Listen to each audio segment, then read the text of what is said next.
Psychology expert के according communication में बातों का सिर्फ 7% रोल होता है। 38% आप किस टोन में बात कर रहे हो उस पर डिपेंड करता है।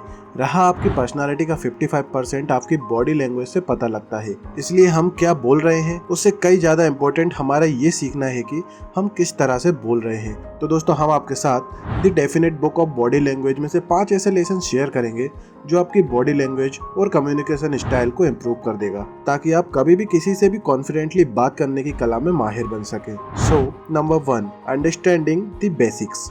हार्वर्ड यूनिवर्सिटी के कुछ साइकोलॉजिस्ट ने स्टडी करी जिसमें मैन और वुमेन्स के ग्रुप को एक वीडियो दिखाई जहां 2 लोग बात कर रहे थे। दोनों ग्रुप को उस वीडियो को बिना साउंड में दिखाया गया, जिसमें उनको लोगों के एक्सप्रेशन से ये पता करना था कि वो आखिर में क्या बात कर रहे हैं। जिसमें 87% वुमेन्स ने एक्यूरेटली सही गेस किया, वहीं 47% मैन सही गेस कर पाए। वुमन की इस एबिलिटी को ऑथर कोल्ड रीडिंग कहते हैं, जहाँ वो 3 सिंपल रूल्स को फॉलो करती है। पहला, रीड इन क्लस्टर्स। कभी भी बॉडी के एक पार्ट को फोकस करके कुछ भी जज मत करो। सिर्फ हैंड्स या लेग्स के मूवमेंट से आप किसी की बॉडी लैंग्वेज को जज नहीं कर सकते, बल्कि आपको उनकी पूरी बॉडी लैंग्वेज को देखना होता है, उनके फेशियल एक्सप्रेशन, उनकी फिंगर्स के मूवमेंट एक्सेट्रा। फॉर एग्जाम्पल, अगर आपसे बात करते टाइम कोई अपने हाथों को क्रॉस करके बैठा है और उसके पैर दरवाजे की तरफ है और वो आपकी बात सुनते टाइम कोई फेशियल एक्सप्रेशन शो नहीं कर रहा है, इसका मतलब ये है कि वो पर्सन आपसे बात करने में इंटरेस्टेड नहीं है। दूसरा, लुक फॉर कॉन्ग्रुएंस। आपसे बात करते टाइम सामने वाला पर्सन जो बोल रहा है वही उसकी बॉडी लैंग्वेज से भी शो होना चाहिए।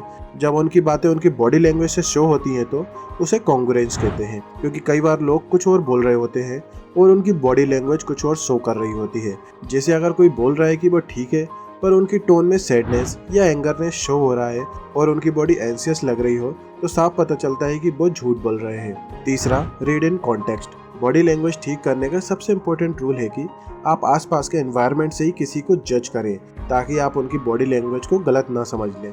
फॉर एग्जाम्पल, अगर ठंडे मौसम में कोई अपने हाथ पैरों को क्लोज करके बैठा है तो इसका मतलब ये नहीं कि वो एंसियस या लो कॉन्फिडेंस पर्सन है। इसका सिंपल मतलब ये है कि उसे बस ठंड लग रही है। कई लोग बॉडी लैंग्वेज को एक्सट्रीम लेवल पर रीड करने लगते हैं। वो हर सिचुएशन में सेम रूल अप्लाई करते हैं, जो कि ऑथर के अकॉर्डिंग बिल्कुल गलत है। Number 2, open palms. ऑथर कहते हैं हमारे हैंड्स किसी भी इमोशंस को एक्सप्रेस कर सकते हैं। जैसे स्पोर्ट्स में जब भी टीम जीतती है तो इसे सेलिब्रेट करने के लिए प्लेयर्स अपने हैंड्स गेस्चर को यूज करते हैं, जैसे एक दूसरे को ताली देते हैं, अपने हाथ ऊपर करके जंप करते हैं, एक्सेट्रा एक्सेट्रा। इसीलिए जब आप किसी से बात कर रहे हो तो उसके हाथों को नोटिस करो, स्पेशली उनके पाम्स को। ह्यूमंस और इवन कई सारे एनिमल्स अपने पाम्स को एक नॉन थ्रेटनिंग बिहेवियर शो करने के लिए यूज करते हैं। फॉर एग्जाम्पल, अगर कोई आपसे लड़ना चाहता है या कोई आपको मारने के लिए आगे आता है तो हम खुद को पीछे करके अपने पाम शो करते हैं, और ये शो करता है कि आपको फाइट नहीं करनी, आप सरेंडर कर रहे हो। सिमिलरली, अगर कॉन्वर्सेशन में कोई अपने हाथों को यूज करता है और अपने पाम्स को शो करता है तो उससे ये डिफाइन होता है कि वो ऑनेस्ट है और वो कुछ नहीं छुपा रहा होता है। वहीं अगर कोई आपसे बात करते टाइम अपने हाथों को बंद करके रखता है या कुछ छुपाता है तो आपको एज ए पर्सन उस पर्सन पे आसानी से ट्रस्ट नहीं करना चाहिए। Number 3, extended eye contact. Communication skill में लोगों को सिखाया जाता है कि आई कॉन्टेक्ट को मेंटेन करना बहुत इंपॉर्टेंट है, पर बहुत ज़्यादा लोगों का आई कॉन्टेक्ट जरा भी अच्छा नहीं होता है। ऑथर कहते हैं आई कांटेक्ट के लिए आपको 5 सेकंड रूल फॉलो करना चाहिए। जहां आप पहली बार किसी से मिलते हैं तो उससे 5 सेकंड के लिए आई कांटेक्ट मेंटेन करें, फिर कहीं और देखें और फिर वापस 5 सेकंड के लिए आई कांटेक्ट मेंटेन करें। इस प्रोसेस को कॉन्वर्सेशन के बीच में कंटिन्यू रखें। याद रखो, जब कोई आपको अपनी बात बता रहा हो तो आई कांटेक्ट को मेंटेन रखो, जो ये दिखाता है कि आप उसकी बातों में इंटरेस्टेड हो, उसकी बातों को समझ रहे हो। पर साथ ही जब बातों के बीच थोड़ा पॉज आए तो कांटेक्ट ब्रेक करके कहीं और देखना भी अच्छा होता है, क्योंकि बहुत ज़्यादा आई कांटेक्ट मेंटेन करने से सामने वाला पर्सन अजीब फील करने लगता है।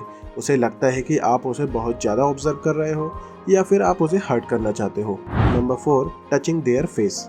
जब आप स्ट्रेस्ड या एंसियस फील करते हो तो आपकी बॉडी ज़्यादा मूव नहीं करती, इसीलिए आपकी एंजाइटी और स्ट्रेस आपके फेस पर शो होने लगते हैं। कई बार जब आपका फेस रेड हो जाता है तो आपको अपने फेस को टच करने की ज़रूरत महसूस होती है। आप रेंडमली अपने माथे और अपनी नाक को टच करने लगते हो। बात करते टाइम अपने मुंह को अपने हाथों से कवर करते हो और आपको पता भी नहीं होता कि आप ये क्यों कर रहे हो, जो सिर्फ एक ही चीज दिखाता है कि आप किसी बात से नर्वस फील कर रहे हो, जो आपको किसी वीक पर्सन की तरह शो करता है। जब भी कोई आपसे बात करते टाइम अपने फेस को रैंडमली टच करने लगे तो समझ जाओ कि वो अनकंफर्टेबल फील कर रहा है, वो किसी बात से एम्बेरेस्ड है या आपकी बातों से हर्ट हो रहा है। सो जब भी आप इस साइन को देखो तो कॉन्वर्सेशन को मूड को थोड़ा चेंज करो और सामने वाले को कंफर्टेबल फील कराओ। Number 5, mirroring. आपने खुद को कई बार नोटिस करा होगा जब आप किसी को बहुत ज़्यादा पसंद करते हो, जैसे कोई सेलिब्रिटी या स्पोर्ट पर्सन, तो आप उसके कई सारे ट्रेंड्स को कॉपी करने लगते हो। वो किस तरह के कपड़े पहनते हैं, वो लोगों से बात करते टाइम किन वर्ड्स का यूज़ करते हैं और उन्हें किस तरह से ट्रीट करते हैं, उनकी पसंद नापसंद सब कुछ आपके बिहेवियर को अफेक्ट करने लगती है। सिमिलरली कॉन्वर्सेशन के बीच भी आप नोटिस करो कि कोई आपके बिहेवियर को नोटिस कर रहा है, जैसे आपके कुछ वर्ड रिपीट कर रहा हो, आपकी सिटिंग स्टाइल को कॉपी कर रहा हो या सिमिलरली आपकी बॉडी लैंग्वेज को कॉपी कर रहा हो। तो हो सकता है कि वो पर्सन आप में इंटरेस्टेड हो या वो आपको बहुत ज़्यादा पसंद करता हो। इस कॉन्सेप्ट को ऑथर मिररिंग कहते हैं। जब आप किसी पर्सन की बॉडी लैंग्वेज को कॉपी करने लगते हो तो वो ये दिखाता है कि आप उस पर्सन से अट्रैक्टेड हो। तो दोस्तों इन टिप्स को अपनी डेली लाइफ में अप्लाई कीजिए और चैनल को सब्सक्राइब और वीडियो को लाइक करके इस चैनल को ग्रो करने में सपोर्ट करिए। Thank you for watching.